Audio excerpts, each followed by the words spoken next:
تو این روزایی که بحث مذاکره و غنیسازی هسته‌ای داغه، بهتره بدونیم هر درجه از غنیسازی هسته‌ای به چه دردی میخوره. از 3% شروع میکنیم که برای نیروگاه‌های برقیه و از این درجه میشه گفت که برای تولید برق و نیروگاه‌ها استفاده میشه. میریم برای 20% واسه داروسازی و تحقیقات پزشکی خیلی به کار میاد و باعث میشه به درمان سرطان و مریضی‌ها کمک کرد. اما 60% یعنی یه قدم مونده به استفاده نظامی، ولی بازم به درد استفاده نظامی نمیخوره چون که هنوز کار داره.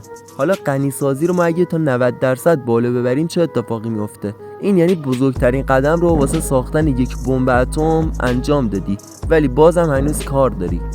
بالای 90% چی میشه؟ میشه گفت که بالای 90% شما یعنی یه بمب اتم داری اون وقت. جالب هم است که بدونیم که بمبی که روی هیروشیما انداخته شد 93% غنیسازی شده بود. حالا من از مردم ایران یه سوال دارم. به نظر شما اگه حکومت انرژی هسته‌ای داشته باشه به مردم خدمت میکنه یا باهاش همون مردم و دنیا رو تهدید میکنه؟